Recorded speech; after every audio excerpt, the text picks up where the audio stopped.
Olá pessoal, aqui é o Pastor Felipe. Eu sou a Thalita e sejam todos muito bem-vindos ao nosso curso Namoro, Noivado e Casamento.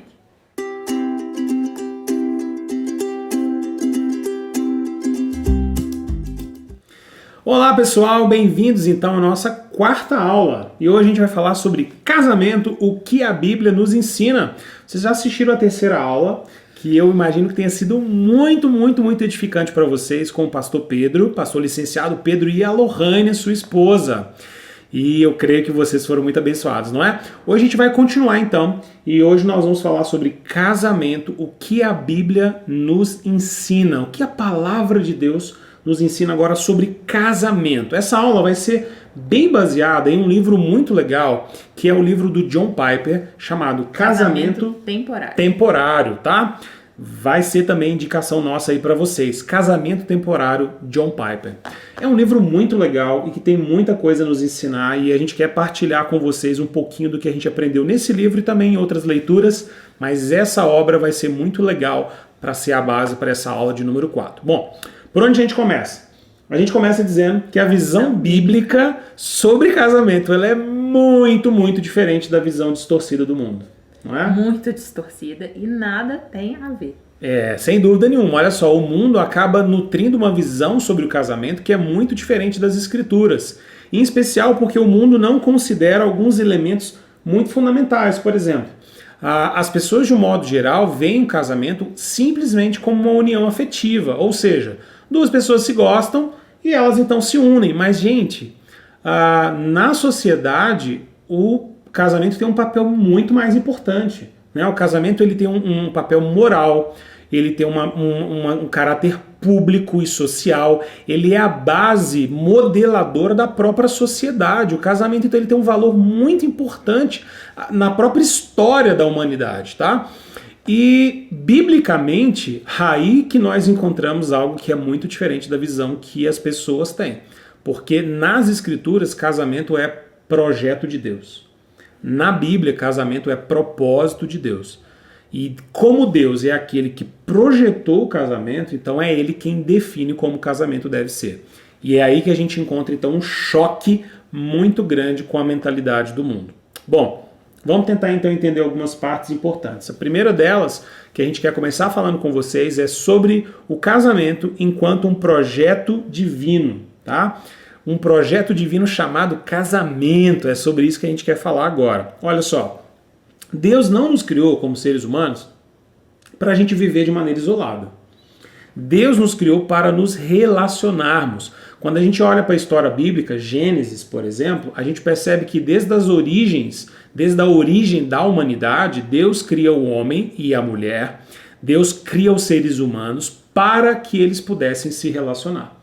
A ideia de viver isolado, a ideia de viver de maneira solitária, nós não encontramos isso nas escrituras. Pelo contrário, nós encontramos na palavra de Deus um propósito de que o homem viva em comunidade, não é? A gente encontra isso, por exemplo, nos relacionamentos familiares como um todo. A gente encontra isso nos relacionamentos da igreja, por exemplo, o corpo de Cristo. Nós encontramos isso na própria sociedade humana. Nós somos seres relacionais. Nós somos seres feitos para o relacionamento, para a comunhão com outras pessoas. Quando a gente olha para o casamento, a gente encontra o quê? O clímax disso, não é? Porque o casamento, no final das contas, nada mais é do que o clímax dessa união, o clímax desse relacionamento entre seres humanos, entre um homem e uma mulher, não é? Então o casamento ele é um projeto de Deus. E o que a Bíblia nos ensina sobre casamento? Thalita vai ler para nós então agora um texto, e vocês vão acompanhar aqui na tela, de Marcos 10, versículos 6 a 9. Olha só o que está escrito na palavra de Deus. Mas no princípio da criação, Deus os fez homem e mulher. Por esta razão, o homem deixará pai e mãe e se unirá à sua mulher, e os dois se tornarão uma só carne. Assim, eles já não são dois, mas sim uma só carne. Portanto, o que Deus uniu, ninguém o separe. Muito bem, então esse é o texto de Marcos 10, versículos 6 a 9. Algumas coisas saltam aos nossos olhos aqui, 3 lições muito importantes. Thalita vai ler cada uma delas e a gente vai comentar um pouquinho para nós aqui. Primeira lição, então, que a gente aprende quando a gente olha para esse texto. O casamento é obra de Deus. Pronto, isso está muito claro nesse texto. Deus criou o Não é? casamento. Deus cria o casamento. Aqui Marcos então está repetindo a mesma linguagem que está lá De em Gênesis. Gênesis para dizer para nós, olha, casamento é obra de Deus. No princípio da criação, Deus fez o homem e a mulher. Por essa razão, então, Deus disse, deixará o homem a seu pai, sua mãe e se unirá à sua mulher. Deus cria o casamento. Deus projeta que exista um relacionamento entre um homem e uma mulher. Isso é fundamental para a gente começar a entender a visão bíblica sobre casamento. Segunda verdade. O casamento deve existir conforme Deus. Muito bem, então olha só. O próprio texto diz para nós que aquilo que Deus uniu, o homem não deve separar. Então olha só que interessante. O casamento ele não funciona, amor, do jeito que a gente acha que tem que funcionar. Se o meu sentimento, minha alegria acabou, meu amor, minha paixão acabou. Não é assim, porque casamento, já que é uma obra de Deus, ele também é definido pelo próprio Deus. Ou seja, Deus é quem define o que é o casamento. O casamento deve existir em conformidade com o Senhor. Isso é fundamental a gente entender sobre a visão bíblica a respeito do casamento. Terceira lição importante logo de início aqui para a gente começar. O casamento existe para a glória de Deus. Muito bem.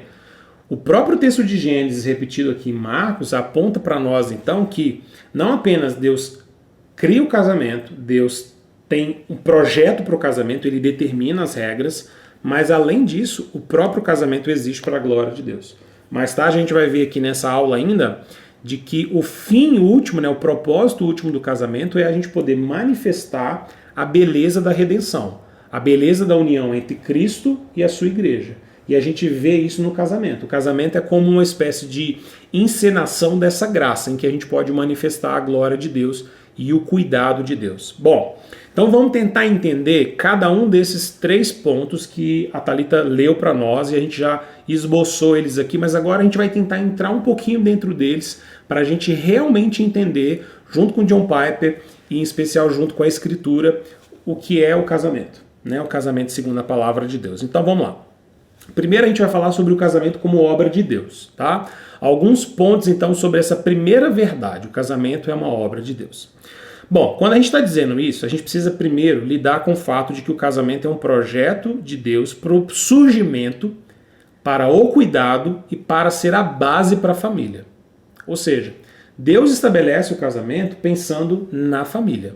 O casamento então ele é a fundação, porque é a partir do casamento que a família nasce, que a família surge. O casamento é a base, o sustentáculo ali da família. E o casamento também é nele que a família é cuidada, que a família é protegida, né? Se a gente olha, por exemplo, para Gênesis 1, versículo 27 e 28, a gente se lembra pela Escritura que o propósito de Deus é que nós possamos nos multiplicar, encher a terra, ou seja, constituirmos família. Esse é o propósito de Deus, tá? Não existe outro propósito no casamento senão esse. O propósito do casamento é que nós tenhamos famílias, tá? Esse é o grande propósito. Talvez alguém pode estar pensando, poxa, mas existem casais que são impedidos de terem filhos. É verdade, essa é uma luta de muitos casais, uma luta muito dolorosa para vários casais, mas isso não exclui o fato de que ainda continua sendo o propósito de Deus, que a gente possa constituir família, que a gente possa ter nossos filhos, que o propósito do casamento tem a ver com isso, tá? E é exatamente por isso, então, que o casamento é uma obra de Deus visando a própria família. Segundo, a Escritura conta para nós, lá em Gênesis 2:22, que o próprio Deus realizou o primeiro casamento. Lembra da história? A história é meio que uma ceninha de casamento, né? Deus coloca Adão para dormir, tira a costela, faz Eva, e então quem é que apresenta a Eva para Adão? Deus entrega a Eva. O próprio Deus. É interessante porque essa cena, ela mostra Deus cumprindo quase um papel meio que de pai ali, levando entregando Eva para o seu esposo. E aí Adão então diz, olha, ela vai se chamar varoa porque ela foi tirada de mim. E aí ele faz lá um poeminha de amor, né? Um poeminha meio estranho assim para nós, né? Mas é um poeminha de amor dizendo, olha, agora ela é osso do meu osso, nós somos carne da minha carne, né? Porque ela foi tirada de mim. Por isso chamaram a varoa. E aí ela vai se chamar varoa. É um poeminha que talvez hoje a gente não usaria numa cerimônia de casamento, não. Mas é muito bonito o que Adão está dizendo, porque o que Adão está dizendo é: eu realmente reconheço Eva como uma igual. Eu reconheço como alguém com quem eu tenho semelhança e ela de fato é a minha esposa. Então a gente pode dizer que o casamento é tanto o projeto de Deus, porque o próprio Deus é quem celebrou, entre aspas, né? Quem realizou o primeiro casamento. Né? O primeiro casamento na história humana, o primeiro casamento que nos é apresentado nas Escrituras é um casamento em que o próprio Deus está aprovando, e não só aprovando, mas projetando e dizendo, é assim. Né? Agora vocês dois se tornaram um casal, multipliquem-se, tenham filhos, encham a terra, constituam família, dominem esse jardim, transformem esse jardim numa casa para vocês, em um lar, né? Chamem esse jardim de lá, desenvolvendo tudo que potencialmente pode ser desenvolvido aqui. Trabalhem, desenvolvam, né? Existe já essa relação no projeto de Deus para o casamento ali no jardim. Além disso, a gente pode dizer também que dentro desse projeto de Deus, o plano para o casamento foi instituído por ele mesmo. E é interessante porque lá em Gênesis 2:24 nos é dito que o homem precisa então deixar, é o texto que se repete lá em Marcos, deixará o homem pai e mãe e se unirá à sua mulher, e então os dois se tornarão uma só carne. A gente percebe que nessa estrutura 3 palavrinhas são importantes. Quais elas são? Responsabilidade, casamento e intimidade. Responsabilidade, casamento e intimidade. Nessa sequência. O que o texto está dizendo para nós? Que o homem precisava primeiro deixar pai e mãe. Isso é responsabilidade. Ele tem que ter maturidade e compromisso suficiente para poder cortar esse cordão umbilical. Ser capaz de criar, né, um outro laço agora com uma outra pessoa. Exatamente, ser capaz de constituir sua própria família. Então, casamento, gente, pressupõe certa independência, uma autonomia com relação aos meus pais, com relação à minha família, de um modo geral. Ou seja, eu preciso ser capaz de agora construir e manter a minha própria família. A sequência é essa. O próximo passo é deixará pai e mãe e então se unirá à sua mulher. Então, depois de deixar pai e mãe, responsabilidade, agora eu tenho um casamento, agora eu tenho uma aliança. Tá? Os dois estão unidos, colados, né? Estão presos um no outro, eles fazem um pacto, uma aliança. Então, olha a sequência: responsabilidade, pacto, casamento e só depois então os dois se tornarão uma só carne. Então só depois vem a intimidade. Na lógica, então, você tem essa sequência: responsabilidade ou independência, certa autonomia, para depois então termos um casamento e só então temos intimidade. Mas hoje em dia a gente vê essa ordem completamente trocada. Pronto. A intimidade vem lá em primeiro lugar. A intimidade vem em primeiro lugar. O casamento é lá pro final. Só se for necessário, se surgir uma gravidez, se surgir algum conflito. E a responsabilidade, às vezes, nem surge. Porque o que acontece é muita gente que passa as coisas na frente, já tem intimidade. Às vezes, nessa intimidade, geram, por exemplo, filhos. E aí eles precisam se casar, às vezes, às pressas, e às vezes tem que lidar com isso sem ter a responsabilidade necessária. Tem muita gente que sofre por causa disso, tá, gente? Muita gente que sofre. Porque às vezes colocou as coisas numa ordem incorreta, tá? Eu sei que às vezes é duro pensar isso, mas essa é a vontade de Deus, esse é o caminho de Deus. Se a gente escolhe um outro caminho, possivelmente a gente vai ter tropeços nessa história. Mas aí talvez você possa pensar, poxa, mas tem gente que às vezes trilhou um caminho errado, mas hoje vive super bem, tem casamentos sólidos. Claro, porque a graça de Deus, ela restaura qualquer coisa, não há nada perdido para o Senhor. Deus pode restaurar um relacionamento que às vezes não começou bem, mas o Senhor pode restaurar, pode curar, pode dar uma nova direção e a gente tem um casamento saudável. Mas entenda, o projeto de Deus, ele é perfeito. O início é esse, né? O exemplo é esse. O início é esse: responsabilidade, casamento e então intimidade. Inverter isso não é um caminho legal, tá? Não é um caminho legal. A gente tem bons casos de gente que foi restaurada, renovada por Deus, mas a gente tem também vários casos de gente que ainda sofre até hoje porque colocou as coisas numa ordem invertida, isso não faz bem, definitivamente. E as consequências a gente vai assumir, né? Porque Exato. o erro, a alteração dessa ordem vai gerar consequências. E as consequências, elas ainda vão existir mesmo com a graça de Deus. E em último lugar dessa primeira sessão, o casamento como obra de Deus, a gente pode dizer também que o casamento é uma união estabelecida por Deus. Há algo muito interessante nesse texto de Gênesis 2, que é citado em Marcos, porque no final diz, olha, o que Deus uniu, ninguém separe. O John Piper faz um comentário muito interessante dizendo o seguinte, olha, quem realiza a união do casamento não somos nós, é o próprio Deus. E isso é interessante, sabe por quê? Porque quando a gente fala sobre divórcio, por exemplo, como sendo algo impróprio e contra a vontade de Deus, a gente está dizendo o seguinte, olha, a união do casamento ela não foi projetada nem tampouco realizada por nós. Ela é realizada pelo próprio Deus.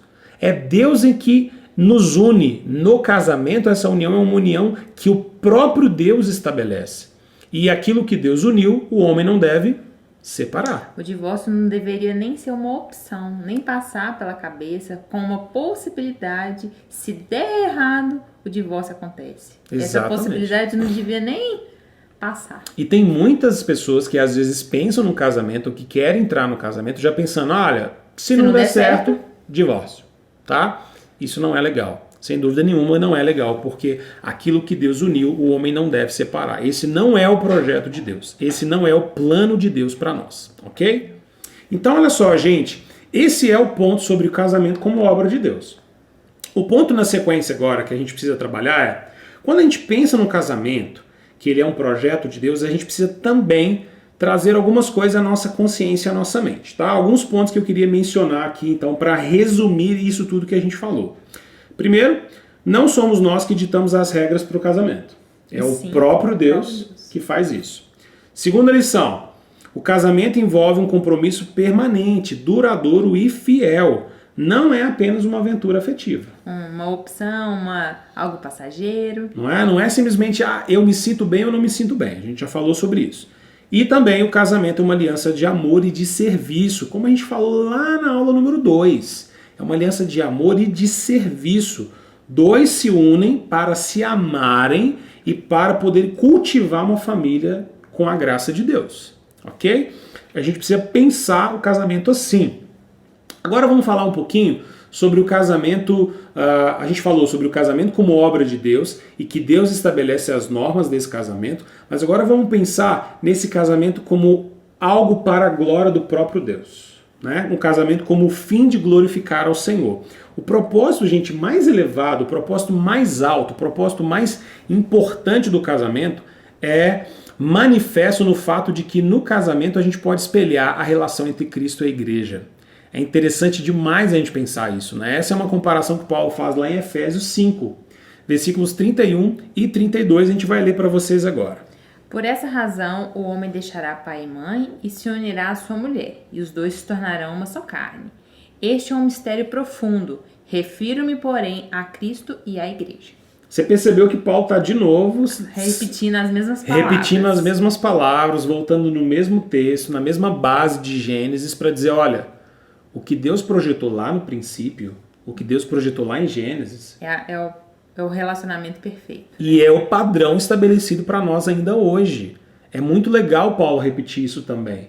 Porque reiteradas vezes... Porque o casamento não é uma instituição falida. Exatamente. Ele ainda continua. E não somos nós que ditamos as regras para ele, é o próprio Deus. Né? Então os escritores bíblicos, mesmo no Novo Testamento, estão dizendo, olha, o que Deus escreveu lá em Gênesis sobre Adão e Eva é a base para o casamento até hoje.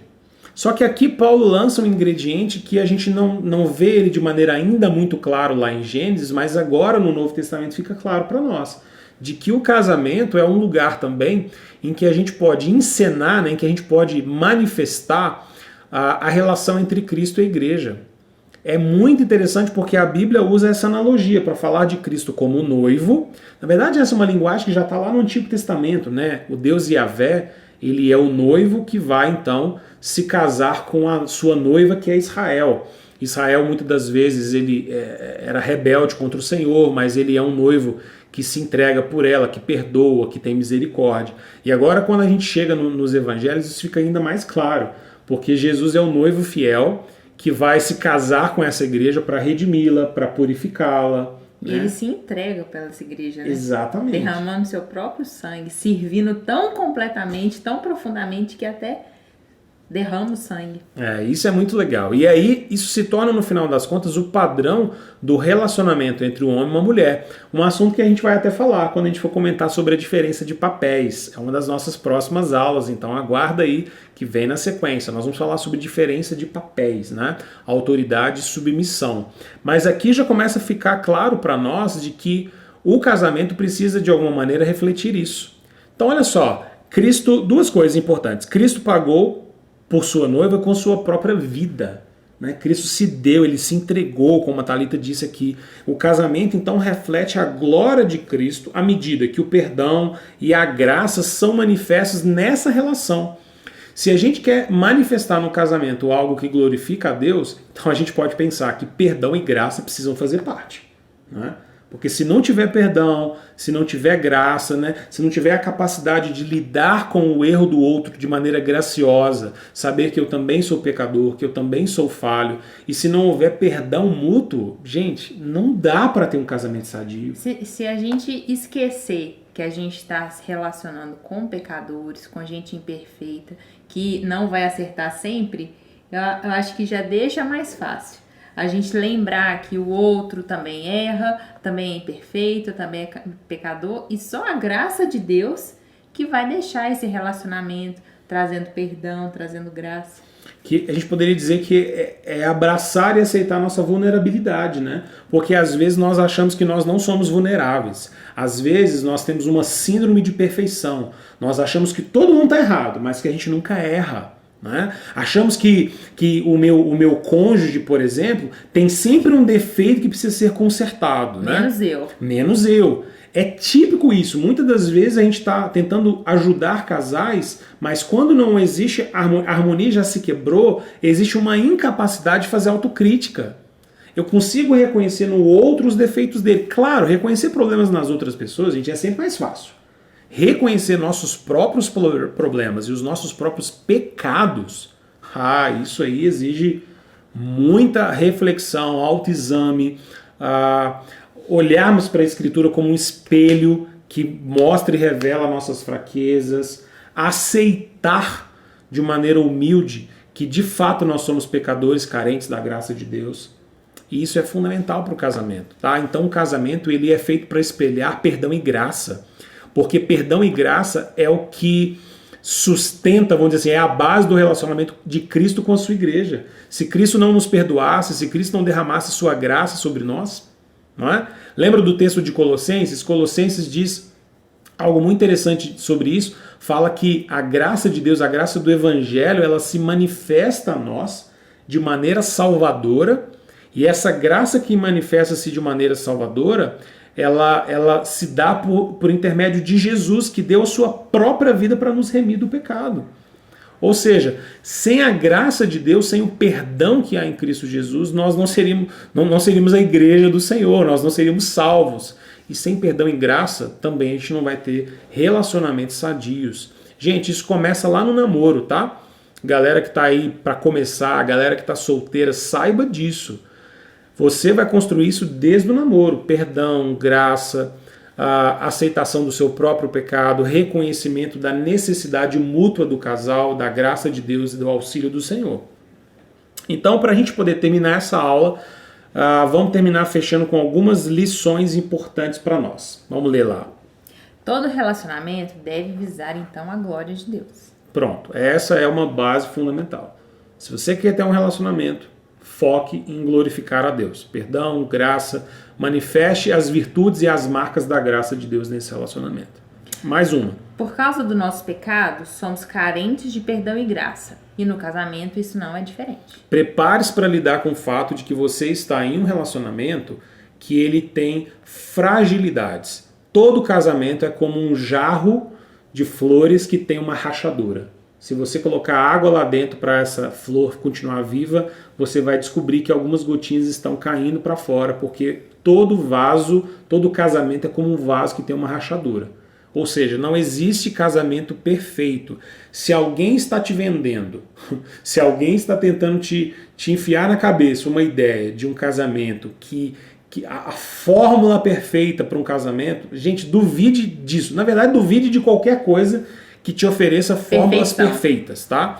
Porque nesse mundo afetado pelo pecado, nós somos seres quebrados, restaurados pela graça de Deus.